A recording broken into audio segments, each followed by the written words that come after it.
Our top focus remains on US-Iran fragile ceasefire talks. President Donald Trump is expected to hold a Situation Room meet on Iran on Monday with his top national security and foreign policy team. Now, this is according to an Axios report that has cited 3 US officials. The report comes hours after President Trump reiterated that the United States holds all the cards in the war against Iran. The report suggests that Trump's team would discuss the stalemate in the negotiations and potential next steps. In fact, he's cancelled a trip of his envoys Steve Witkoff and Jared Kushner to Islamabad on Saturday. Trump dismissed the talks as sitting around talking about nothing. Speaking to Fox News, Trump said that Iranian officials can speak to the negotiators by telephone whenever they want. You know, it's a 17, 18-hour flight. I said, when is this meeting taking place? And it was like going to be on Tuesday, and it was Saturday, and they're leaving, you know, and by the time they get there, it's hours and hours and hours of flying. And I said, we're not doing this anymore. We have all the cards. If they want to talk, they can come to us or they can call us. You know, there is a telephone. As peace efforts between Tehran and Washington hang in the balance, the Axios report suggests that Iran has sent a new proposal to Americans via mediator Pakistan. The proposal that is, focuses first on resolving the crisis over the strait and the US blockade. It also proposes negotiations on Iran's nuclear program take place at a later stage in the talks. This, as Iran's foreign minister is now in Russia. The country's foreign ministry has even said that Abbas Araghchi is traveling to Moscow, who's now reached the country for talks without providing more details. Earlier, Iran's news agency had quoted Tehran's ambassador to Russia, Qasem Jalali, as saying that Araghchi is expected to meet Russian President Vladimir Putin in Moscow on Monday to consult with Russian officials regarding the latest status of the negotiations, ceasefire and surrounding developments.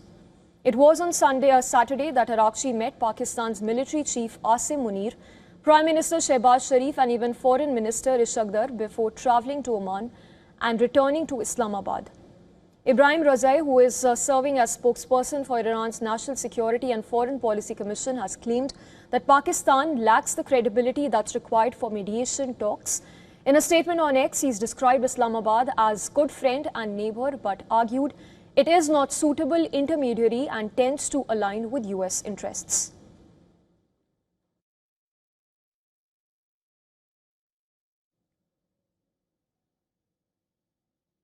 And to discuss in detail the Iran-US fragile ceasefire, the West Asia conflict, we earlier spoke with Elizabeth Larus from Taipei, Taiwan, who's Ministry of Foreign Affairs Taiwan Fellow and a visiting fellow at National Zhengshe University. Here's an excerpt of what she had to say earlier.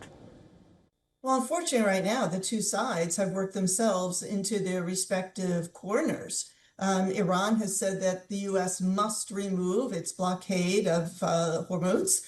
Meanwhile, U.S. says Iran must reopen the strait and without fees. Now, the question is, who's really calling the shots, perhaps literally, in Iran? Is it the government, the state government, or is it the IRGC, the Iranian, Guard? So there's a question about, like, who would the United States really, truly, negotiate with?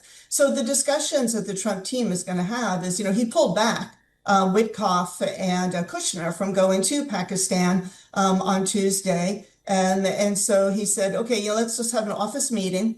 Sorry, they were supposed to go over the weekend. Now he's going to have an office meeting and say, like, where do we go from here? Because it's kind of fruitless if we just do this shuttling back and forth and we're not making any progress. Again, because now Iran is saying, we don't want to talk about nukes at all. I mean, that was the initial issue why, Trump decided to attack Iran was the nuke issue and also the ballistic issue. But now Iran is saying, hey, we're not going to talk about any of that until we talk about the immediate things. And that is extending the ceasefire, dropping the blockade, reimbursing us for war costs. So now we've got that bundle on top of what Trump really wants to talk about before the two sides can actually sit down and have meaningful discussions.